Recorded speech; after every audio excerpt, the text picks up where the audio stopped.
వరంగల్ ఉమ్మడి జిల్లాలో మూడో పంచాయతీ ఎన్నికలకు సిద్ధమవుతున్నారు అధికారులు. 24 మండలాల్లో 564 పంచాయతీల్లో రేపు పోలింగ్ జరగనుంది. ఇక ఇప్పటికే 34 గ్రామ పంచాయతీలు ఏకగ్రీవం అవ్వగా 530 సర్పంచ్ స్థానాలకు 1773 మంది అభ్యర్థులు పోటీ చేస్తున్నారు. ఇక ఉమ్మడి జిల్లా వ్యాప్తంగా మూడవ విడతలో 4896 వార్డులుండగా ఇప్పటికే 1276 వార్డులు ఏకగ్రీవమయ్యాయి. దీంతో 3620 వార్డులకు ఎన్నికలు జరుగుతుండగా 9144 మంది అభ్యర్థులు పోటీలో ఉన్నారు. ఇక పోలింగ్ సామాగ్రి డిస్ట్రిబ్యూషన్ చేస్తున్నారు అధికారులు. అంతా పక్కాగా చేస్తున్నామంటున్న వరంగల్ సిపి సన్ప్రీత్ సింగ్ తో మా ప్రతినిధి Krishnamohan face to face. Polling కోసం సర్వం సిద్ధమవుతుంది. పోలింగ్ సిబ్బంది కూడా మెటీరియల్ తీసుకొని వాళ్ళకి కేటాయించినటువంటి గ్రామ పంచాయతీలో పోలింగ్ స్టేషన్లకు వెళ్తున్నారు. మరోవైపు పోలీసు శాఖ కూడా పూర్తి స్థాయిలో సన్నద్ధమవుతుంది. మొదటి 2 దశల తర్వాత 3వ దశ కావడంతో మరింత పటిష్టమైనటువంటి బందోబస్తు నిర్వహిస్తున్నారు. ప్రస్తుతం మనతోటి police commissioner Sanpreet Singh sir ఆయనతో మాట్లాడారు. సార్, పోలింగ్ సంబంధించి ఫస్ట్ సెకండ్ ఫేజ్ ఎట్లా జరిగినాయి, 3వ దశకు సంబంధించి ఎట్లా ప్రిపేర్ అయ్యింది? ఇక్కడ ఫస్ట్ సెకండ్ ఫేజ్ 2 కూడా బాగా అది పీస్ఫుల్గానే అయిపోయినాయి. మనకి ఎక్కడ కూడా ఎలాంటి కూడా ఇష్యూస్ జరగలేదు. సో అది 3వ దశలో కూడా అట్లానే టోటల్గా ప్లానింగ్ చేసుకున్నాం. బేసికల్గా మన కమిషనరేట్లోనే 268 టోటల్ పంచాయతీలు ఉన్నాయి. సో వాటిలో కొన్ని క్రిటికల్గా కూడా గుర్తించడం జరిగింది. అక్కడ ఎక్కువ ఫోర్స్ అది పెట్టడం జరిగింది. అట్లాగే ఊర్లలో కూడా మాట్లాడడం జరిగింది. అట్లాగే ఎవరైతే ట్రబుల్ మోంగర్స్ ఉంటారో వాళ్ళని బైండ్ ఓవర్ చేయడం, కౌన్సిలింగ్ చేయడం, అది అంతా కూడా చేయడం జరిగింది. సో ఇది కూడా పీస్ఫుల్ అనే ఉంటుంది, అదే నమ్మకం ఉంది. సార్, ఎట్లా ఉంది సార్ ఈ రూరల్ బ్యాక్గ్రౌండ్లో జరిగే ఎలక్షన్స్?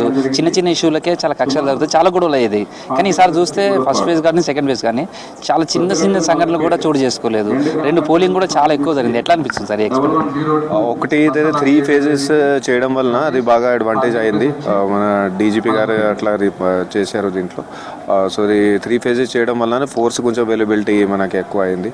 సో అట్లాగే దాంతోపాటుగానే ముందే చాలా ప్లానింగ్ తోటి చేసినాం ఇక్కడ వరంగల్లోని. ముందటి నుంచి వాళ్ళకి కౌన్సిలింగ్ చేయడం, బైండ్ ఓవర్ చేయడం, ఎవరైతే పాత నేరస్తులు ఉన్నారో వాళ్ళని పిలిచి కౌన్సిలింగ్ చేయడం, అదంతా ఆల్ కైండ్స్ ఆఫ్ యాక్టివిటీస్ ముందే చేసేసుకున్నాము. అట్లాగే ఇది ఎలక్షన్ టైంలో కూడా రెగ్యులర్గా వాళ్ళతో మాట్లాడడం, ఇలాంటి కూడా ఇష్యూస్ చేయకుండా చూసుకోవడానికి అది కూడా చేసినాము. అట్లాగే ఇది అడ్మినిస్ట్రేషన్తో కూడా రెగ్యులర్గా టచ్లో ఉండి ఇది మనకి కౌంటింగ్, ముఖ్యంగా కౌంటింగ్లో ఎప్పుడైనా ఇష్యూస్ అవుతాయి, సో కౌంటింగ్ ప్రాసెస్ కూడా తొందరగా చేపట్టడానికి అది కూడా చేసినాం. అట్లాగే బయట ఇన్ఫర్మేషన్ వస్తే ఎక్కడైతే గ్యాదరింగ్ అవుతుంది అది అవుతుంది, సో వెంటనే అక్కడికి పోయి స్పందించి వాళ్ళని అక్కడే కౌన్సిలింగ్ చేయడం, మాట్లాడడం, డిస్పర్స్ చేయడం, అది అంతా కూడా జరుగుతుంది. సో ఇవన్నీ యాక్టివిటీస్ వలన మనకి ఎలాంటి కూడా ఇష్యూస్ జరగలేదు ఇప్పటికీ. సో రేపటి పోలింగ్ సంబంధించి మీ సిబ్బంది కావచ్చు, లేదా ఓటేయడానికి వచ్చే ఓటర్స్ కావచ్చు, మీ వైపు నుంచి ఏం చెప్తారు? ఎందుకంటే మిగతా డిపార్ట్మెంట్స్ అన్నీ కూడా అరేంజ్మెంట్స్ చేసినా అవన్నీ సజావుగా నిర్వహించాలంటే కీలకమైన బాధ్యత మీదే ఉంటుంది డిపార్ట్మెంట్ది. సో బేసికలీ ఇది పబ్లిక్కి అది ఒకటి కోరిక ఉంది.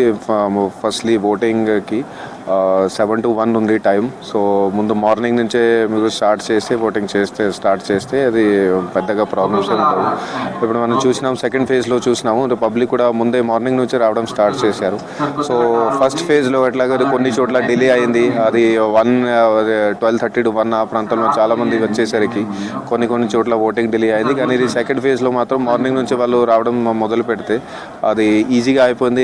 ఎక్కడ కూడా క్యూస్ లేకుండా, రద్దీ లేకుండా తొందరగానే కంప్లీట్ అయింది. అండ్ మ్యాక్సిమం ప్లేసెస్లో by 1 టోటల్గా కంప్లీట్ అయిపోయింది ఓటింగ్. సో అదే పబ్లిక్ కోరిక ఉంది, మార్నింగ్ నుంచి రావడం స్టార్ట్ చేయండి.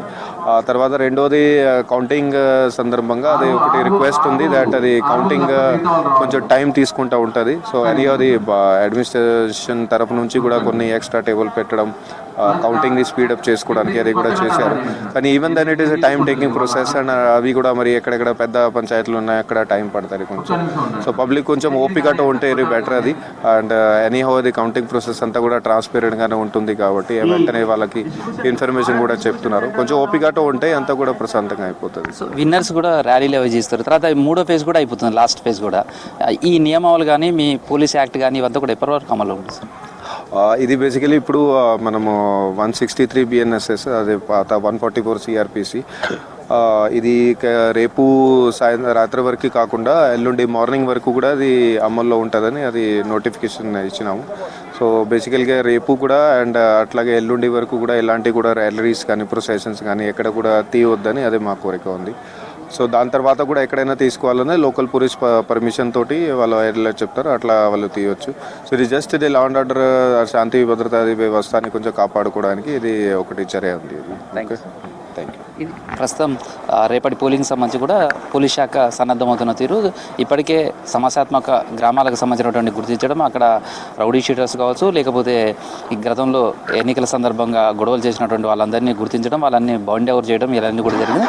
ఫస్ట్ ఫేజ్ సెకండ్ ఫేజ్ కూడా సమస్యాత్మక గ్రామాలతో పాటు అన్ని గ్రామాలలో కూడా ప్రశాంతంగా ఎన్నికలకు సంబంధించిన ప్రక్రియ అంతా కూడా పూర్తి చేశాం. మూడో దశలో కూడా అదే స్థాయిలో ఎక్కడ ఎలాంటి ఇబ్బందులు లేకుండా పటిష్టమైన బందోబస్తు మధ్య ఈ ఎన్నికలు కూడా నిర్వహిస్తాం. ఓటర్లు కూడా ఖచ్చితంగా తమ ఓటు హక్కును వినియోగించుకోవాలనేది, అదేవిధంగా ర్యాలీలకు వాటికన్నిటి కూడా ఏవి కూడా రేపు అలవ్ లేదు. కేవలం ఎల్లుండి వరకు కూడా ఈ పోలీస్ యాక్ట్ అమల్లోనే ఉంటుంది. గెలిచిన వాళ్ళు ఆ తర్వాత ర్యాలీలు తీసుకోవాలన్నా పోలీసులకు సంబంధించినటువంటి పర్మిషన్ కూడా తీసుకోవాలనేది పోలీస్ కమిషనర్ సన్ప్రీత్ సింగ్ చెప్తున్నారు. Video journalist Dashrath, Krishnamohan, V6 news, Warangal.